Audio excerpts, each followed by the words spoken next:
There's very little news this week because GamesCom is next week. But the first bit of news is Geoff Keighley says there won't be a whole lot of news coming out of GamesCom next week.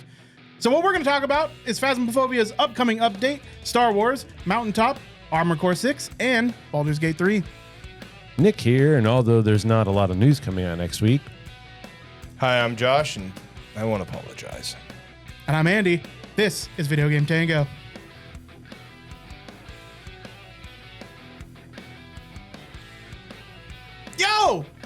Yo! Hey, we're here to talk to you about video games today. No, we're here to talk about Bigfoot. Hi! Bigfoot and video games. Bigfoot invented the matchlock rifle. I'm here to talk about video games. Hey, so you know what's happening next week? Gamescom. GamesCom. So we should next week E-bomb.com. have some decent stuff to talk about. There should be some exciting. good game news. This week, not so much. You know why? Because Gamescom is next week. So I heard we're supposed to be super hyped about it. Actually, Bigfoot's hosting it. I'm going to tell you right now, what I'm about to read is how you should temper your expectations for Gamescom. Temper it. So, Geoff Keighley has come out and said that mostly on opening night live, which usually they would show like a bunch of brand new IPs, game trailers, like all of the really exciting news would be set for opening night live for Gamescom, which is a 4-day event. It goes from the 23rd to the 27th of August. Usually get like big AAA title releases and announcements and the big shit, and then the rest is like AA, AAA, and indie titles kind of sprinkled throughout. They're like meat grades. In this case, they're saying what we should instead expect is updates. Updates could still mean receiving release dates or windows for some of 2024's most highly anticipated games like Final Fantasy VII Rebirth, Like a Dragon Infinite Wealth, Persona 3 Reload, Star Wars Outlaws, and more. Opening Night Live could also play host to more information from Call of Duty Modern Warfare 3 or more character reveals from Mortal Kombat 1. Could include next year's Suicide Squad, Kill the Justice League. But basically what they're saying is we shouldn't expect like a Summer Games Fest, where it's mostly announcements, big reveals, and that kind of thing. Yeah, that didn't seem very reveal-y. Yeah, no, instead... I like how they just listed all the things that are going to reveal. Yeah, that's pretty much. That's what's to be expected. Now, that part didn't come from Geoff Keighley. That part is extrapolation from what he's said. But yeah, he's basically said that like all of loads have been blown in earlier festivals this year, and we should just expect updates and more cinematics. Yeah, it kind of sounds like it's going to be that way. I would expect to get like an extended Rebirth trailer, maybe. They said maybe Kingdom Hearts 4. Keep saying that. I don't care if that's its subtitle. It is what it is, man. We have TOS to adhere to. We got FF7RB. There you go. Yeah, I was going to think of something funny, and I didn't. Aside from that, speaking of updates, you can't say Afterbirth. Well, that's the Speaking third. of That's updates. the threequel. Oh, that's Speaking of updates, was the first mammal to be blindfolded. and Phasmophobia is getting a fat update tomorrow. fat update with So- a PH. It is supposed to be, to this date, the biggest update to Phasmophobia. I'm talking about August 17th. So by the time you're listening to this, It'll have happened. It'll have happened. Are they adding skeletons? I don't know. Spooky, scary skeletons? I would hope so. That's what that game needs. They do plan on adding tiers of increasingly powerful items to be unlocked. So more items to be unlocked as you play the game. Progression is being totally overhauled with cash rewards now directly tied to experience gains. So you don't have a weird dichotomy of being like really high level and having no money, that kind of thing. So they're trying to fix that. So not only does it come with like new features, new assets, new difficulties, like not tiers, but challenges. It's going to be coming with some bug fixes and other The accoutrements. lack of skeletons. Probably a lack of skeletons. That's not to say that there won't be more updates coming, because we already know that they plan on doing they're calling a Horror 2.0 update coming in 2024. Ooh. And then even more updates between now and then. So still going to maintain early access currently and no plans to Still in change early that access. until sometime in 2024, maybe. That's crazy. I'm proud of them. They keep adding. They didn't give up. They haven't set the game. It's good. Yeah, It's great. true. Like the content patches may be coming kind of few and far between, but each one has been pretty substantial. So Yeah. hopefully, like with the last big patch, this is going to be another kind of game changer.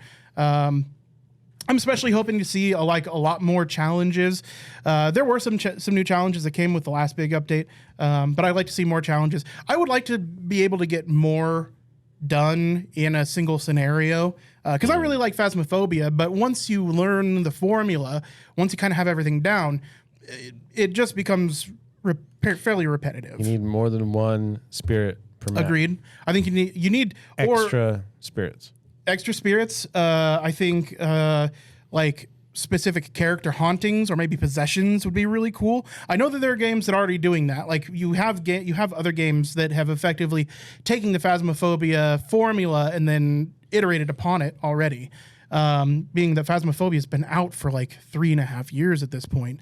It's been iterated upon by other publishers and other developers. So at this point, like, I feel like they're playing catch up with some of the other games that have come out since, but I still to this day think the Phasmophobia feels, I know that as weird as it sounds, more complete than the other games.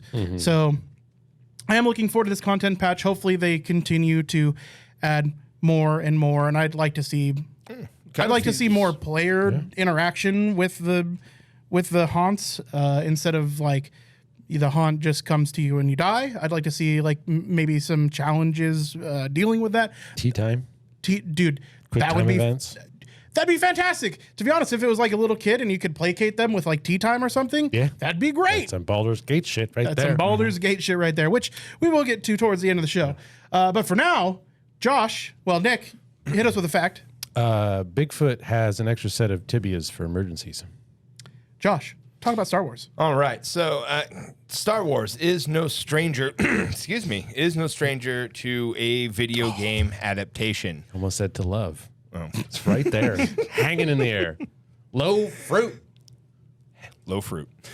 Now, so I want to talk Star Wars Outlaws just for a minute here. With AAA studios being kind of knocked back on their heels with the juggernaut that is Baldur's Gate 3, a lot of news in recent weeks has been coming out for Star Wars Outlaws. Ubisoft is really, they are doing a trench run on it here. It's a bit of amazing IP that they're getting to play around with. So they appear to be trying to take a serious course with this. So when we've been talking recently, Starfield, we're talking procedurally generated, 1,000 planets. 1,000 planets. With like 8 things to fucking do on each one, whatever. So Star Wars Outlaws is not doing that. We're not getting 1,000 planets. Nothing's going to be procedurally generated. All their planets are going to be handcrafted. And they're promising each planet to be roughly the size of 2 Assassin's Creed zones. That's very large. It's super large. And again, and they're promising, again, unlike Assassin's Creed, that it's not just going to be filled with pop-ups all over the map, that it just feels crowded and daunting, right? That sentence could have gone a lot of ways. They're promising a magic balance here. But recently, the story developer, Naveed Kavari, did an interview and got asked quite a few questions about the upcoming game. Things like, are you working with other narrative teams within the Star Wars universe, such as, are you talking to the folks who are doing Mando? Are you talking to folks who are doing Ahsoka or any of these new movies? And they are working very closely with, of course, LucasArts. I wanted to say cancerous spawn that's all over the place, but that seems mean. But like this spanning development thing of LucasArts, which is in everything from comic books to video games to movies. They're working closely with all that. So I think Outlaws is going to be very much a new connected canon story. They're working hard to ensure that. And as they are working in a very specific time frame within the Star Wars canon here. I like that they have a specified beginning and a specified end date. I feel like having these points to work between is going to be a benefit to them. So they are working in between Empire and Return of the Jedi. Now, I feel like we all know there's a wonderful little game that takes place already in between those two movies. Yeah, Act 3. Well, Shadow of the Empire. Oh, yeah. So there could be, I mean, we might get a Dash Rendar cameo. How tits would that be? We already know Jabba is going to be a main antagonist in this, or perhaps a pseudo ally, depending on which way you go. So it feels like some really original storytelling, and it's going to be set in the universe that we are all very familiar with and love a lot. So a few other questions that were asked here. Let me find this again. Here we go.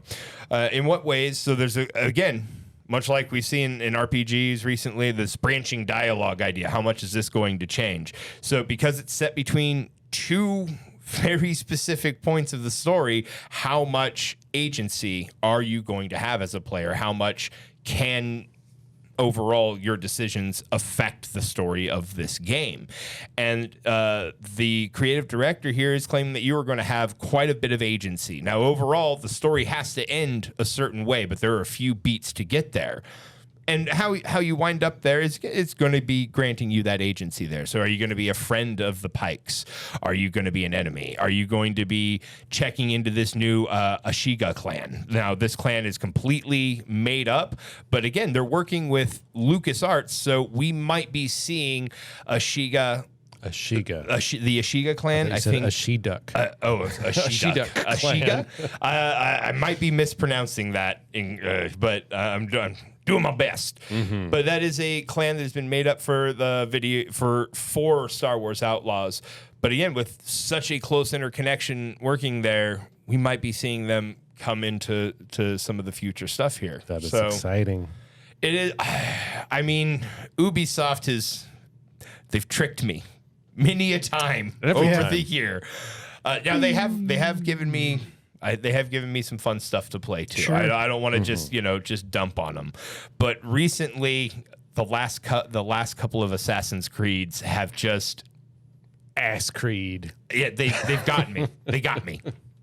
So while anything Star Wars, y'all know how much I love that. I'm going to be into it hardcore, but this feels like it could be a really fucking good game, a revolutionary Star Wars game, one we haven't had in a while, not since KOTOR. So I'm excited for it. I'm excited for it. And the last question, the big one, it's more of a request, really. Please don't kill Nyx. That's the cute little companion, and I don't think I can lose a space dog. Yeah, it'd be too much. I can't lose a space dog. Yeah. Nick, can you hit me with a real quick fact? Yeah, for the entirety of the first 3 seasons, Bigfoot was the sole DNA testing physician on Maury Povich. Perfect. He was never the father. I'm just providing facts. Well, hey, you guys ever heard of a little studio called... Is that Michael Jackson? It's Mountaintop. Mountaintop. It's relevant.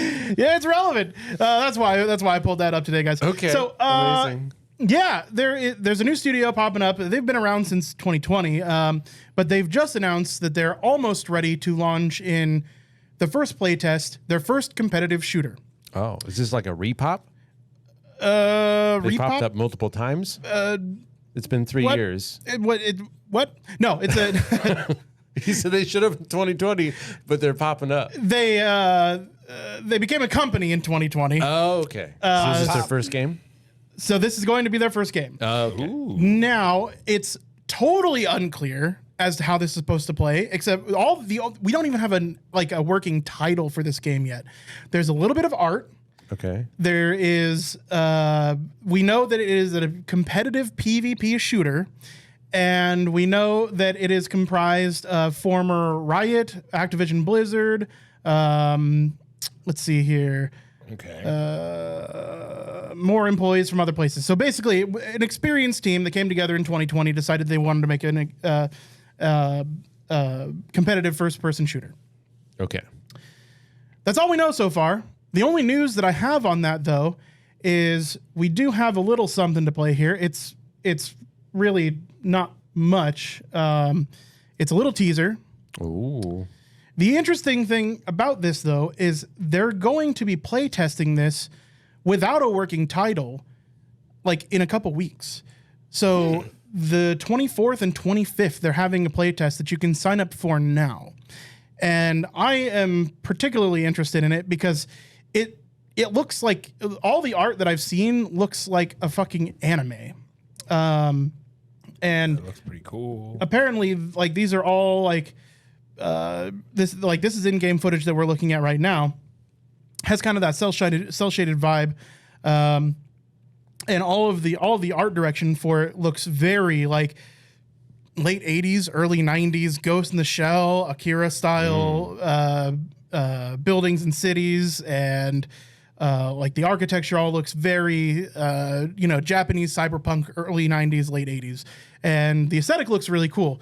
But it is experienced developers getting together to create a new PvP first-person shooter. And anybody can sign up right now for the alpha playtest.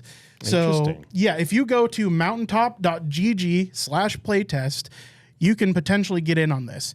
I did get in their Discord earlier, and I asked the team what we could expect as far as like eligibility for getting in.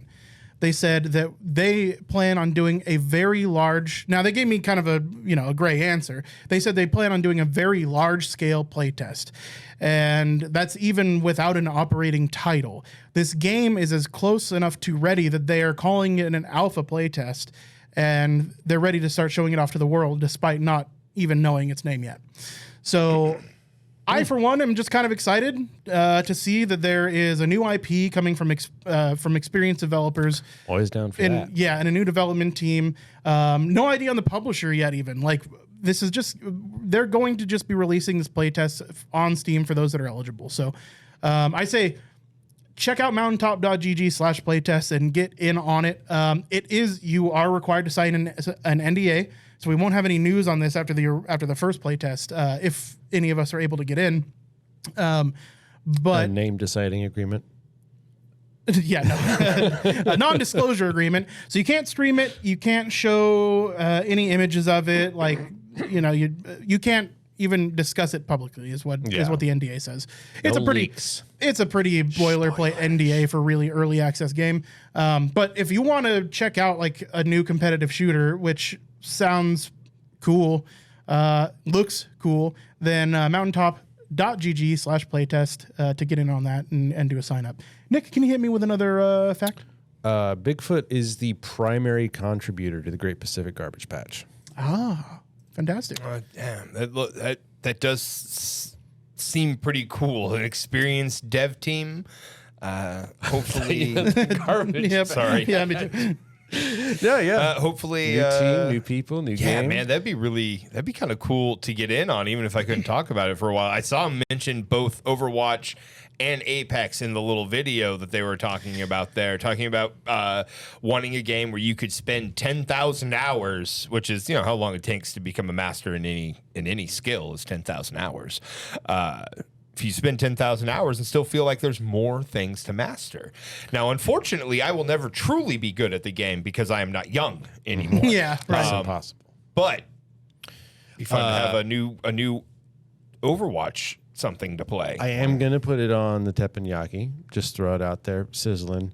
No name, entirely marketing gimmick. Oh, Yeah, 100%. absolutely. You can, can name it Derek. Doesn't matter. Just come up with a name. It's pretty easy to do. They're going to like someone's going to call the game something, and it's going to take off like fire, Well, and they're going to call it that. Well, it might be, and if it is, it's a smart one because they aren't talking about how their game doesn't have a name. I am. Yeah. So,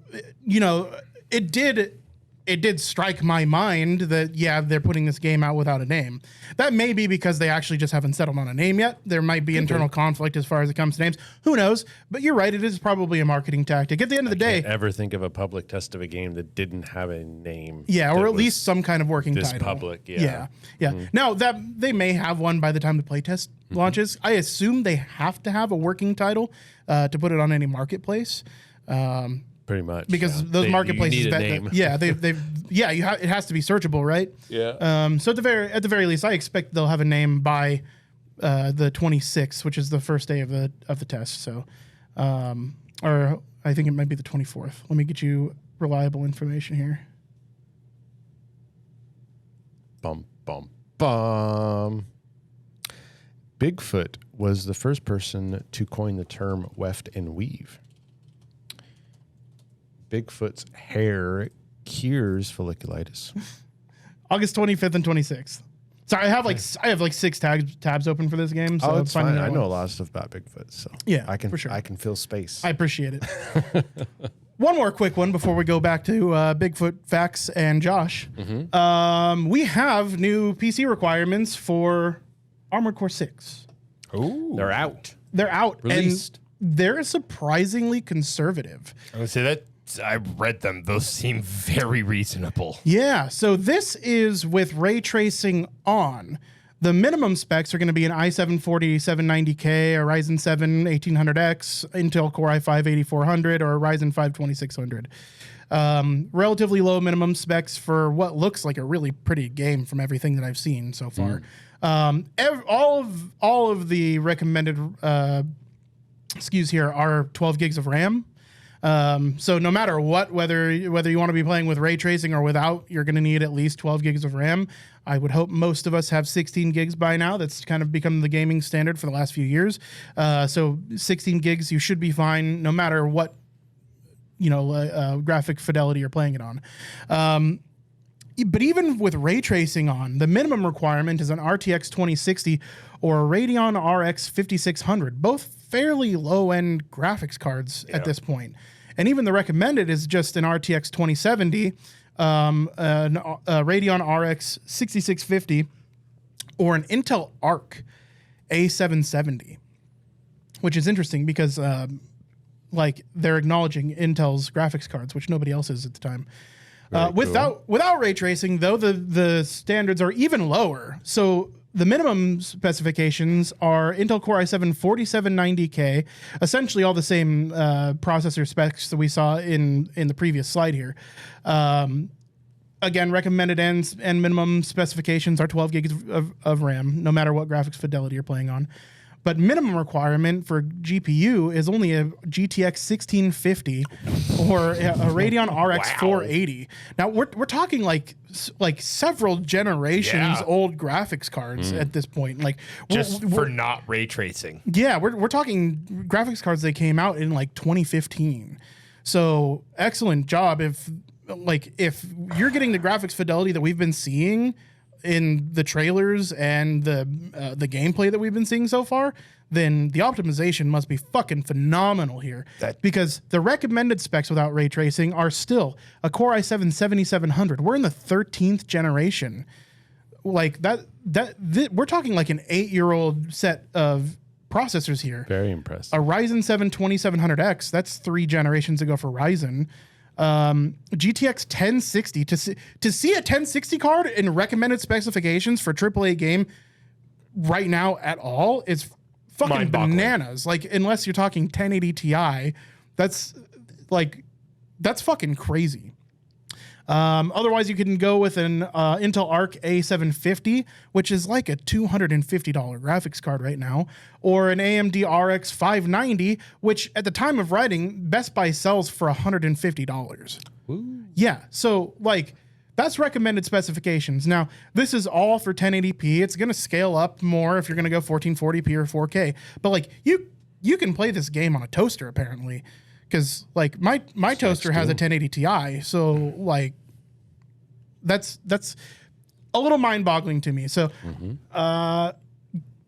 good job. No, there's it's mind-boggling to me is how all these other studios keep skating by with their poor goddamn optimization. Yeah, for real.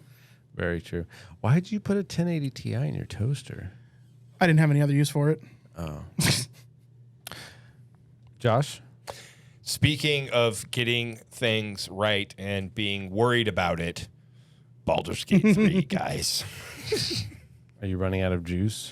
No, soul? No, not yet. I still got a little more in Squeezing. there. There's always There's more. drips. I like how you reached for your vape juice and you're like, no, I'm Nope, fine. There's still a little bit in there. I'm good. Still a little more. So we kind of briefly talked, I think last time, about how people were concerned about Larian making such a giant that it's going to drive indie studios into destitution, and everybody should. Yeah. This is it's weird. This is an exception, not the rule. People shouldn't expect this to be a new level. And honestly, the more I've thought about it, the more I've come to the conclusion, why the fuck not? Why shouldn't this be the new expected level? Let's just lay out something here. On day one, I downloaded a complete game that had relatively few bugs. I paid a AAA price for it, but I got a complete game. Well, no, you didn't. You paid $60. That's true. I could have paid $10 more. That's true. The new AAA average, if you buy 70. Spider-Man on Steam, it's $70. True. You are correct. It is 70. So I paid a little under AAA price. Now I could have paid $10 more and got a couple extras, but it's literally like dice skins and stuff like absolute extras. More like, hey, if you really want to give us a little more money, we'll take it. It's literally like a tip to the developers. Yeah, exactly. Yeah. Exactly. What they did say though is there will not be any in-game purchases. There will be no FOMO season battle passes. Nada. The game is done. Buy it and play it whenever you like. Yeah. No plans on DLC, no plans on seasons. What year No is it? plans on buying skins. Modding is allowed. Modding is encouraged. The development tools for mods are publicly available, so have at it. Now, Larian is a big studio. They have over 400 employees across several offices. I mean, there are of course bigger studios like Activision Blizzard has, close to 1,000 employees over several studios, of course. But like when I compare a game, like I understand Baldur's Gate 3 isn't Overwatch 2, but when I look at these two games, I was given a complete product that was developed with care and honestly how I would play the game in mind. And then I have a game over here which is an open-faced fucking money grab that took something I really enjoyed and made friendships doing and shat all over it to make a couple extra bucks. Diablo 4 has $20 skins. You have to, like, if you want to look bussin', you gotta be paying out the ass for it. I mean, every other AAA game out there right now, almost every other one, there's a few like Elden Ring. Boy, wasn't everybody excited about Elden Ring because it wasn't a fucking open-faced money grab. Yeah. Lots of people are excited about Tears of the Kingdom. Again, it's not an open-faced fucking money grab. Consumers are like, we'll pay for the product. We want a product. We'll pay for it. We want something good. We're tired of being fucking raked over the coals. And honestly, anybody coming out and saying, well, you shouldn't expect this, get fucked. We should expect this. We should expect more from studios that are quite frankly larger than Larian, have more money at their disposal, and are on it like fucking Bobby Kotick makes fucking millions of dollars a year to fucking let people be sexually assaulted in his fucking company. Like, get him. Like, we don't need that. Right. We're willing to spend the money. Just give us a fucking good product. It boggles the mind. The problem is there's too many people still willing to spend the money on a product that's half baked and has microtransactions and has time. 6 planned DLCs, etc. But you're right. I think this does set a precedent. I think it does, at least, while I don't think it necessarily sets a standard, like a cold stone standard, I think that it throws it in the air and it says, okay, well, if Larian can do it, why can't the other companies? Yeah, why can't the other companies? Yeah. Why am I buying a new Madden game every fucking year when I have to then spend the fucking money to get all the team upgrades that I want, and I have to, you're wind up spending $400 to get the whole fucking game spread out over a year, and then the next year you got to fucking buy the next game at $70, and it's just, it's an open-faced cash grab, and I'm sick of it. That just sends all this home. They didn't invent a new technology. No, they didn't invent reinvent a the new wheel genre. here. They literally made a game in a genre that's the oldest genre of video game, Western video game RPG, right? Those were the first, thanks to D&D. Nothing about the game is extremely innovative. What it is extremely well written and well designed narratively. Is absolutely chock-a-block with player agency, and it took its time to be released in full so that any bugs and quibbles and quavers are minor and tolerable. The game frustrates me left, right, and center all the time with tiny things, and I fucking love it to death. They do not stop me from enjoying it. On top of all the things you said about it not being a game as a service and DLC and all that, this is all within the reach of almost any company. Maybe a smaller company can't make one in the same scope, 200-hour game, but nothing's stopping you from providing player agency or good narrative. The crazy thing is like you said, they took their time, and it certainly feels like it, but the game was only in development for 6 years. And then 3 years of early access. It's been being worked on for a decade. That's the time. But that's kind of the thing. It's like, hey, they put it out in early access so that the players could tell them what was going on, what they wanted from the game. They used early access for what it's supposed to be used for. Right? Exactly. And then just to stack this up against another Take-Two, a giant fucking studio, brings us, games Red Dead, Grand Theft Auto. They're giving us just a crap port of Red Dead Redemption. Like, no 4K, no no. And and here's the thing, you could take that crap port and I'd be plenty happy to pay $15 for it. A little spicy, a little spicing up, $15. $20. $20. You're putting it on PlayStation 4 and Switch, which it wasn't on previously. Yeah, $20. That seems fair. $50. Yep. Too much. And it just stinks of Grand Theft Auto Definitive. Y'all remember Definitive Edition, swerving back and forth, watching your car's ass get bigger, launching Tommy Vercetti into the fucking stratosphere. No. They should be worried. Lead dev on that one, Bigfoot. It should bring you pause when you can pause. Think about it this way.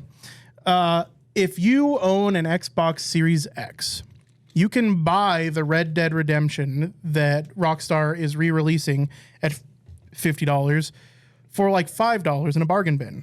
Mm-hmm. The reason is because if you pop Red Dead Redemption into your Xbox, it says, hey, you own this game. It downloads it from the marketplace in which it already exists for $15. Yep. So you could buy it if you don't want to leave the house.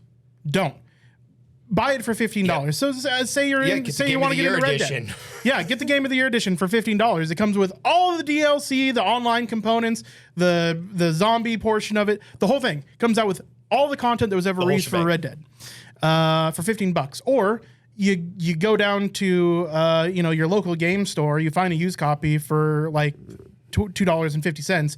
You pop that in and you get the Game of the Year edition. So the simple fact of the matter is like they're putting out again, I think at like $20 for a so say you don't own an Xbox, right? Yeah. You don't plan on buying an Xbox. You want to do the whole story. You want to do the whole thing, and you don't have any options because you're a Sony guy. then I don't think it's unreasonable to say $20 for the Game of the Year Sure. edition, whatever. Put out on a new platform, because the Nintendo or Sony's going to take their cut. So $20 I think is fair to get a full game. Now they should allow you to play it at more than 30 frames per second, because unfortunately you are getting a port from the Xbox 360.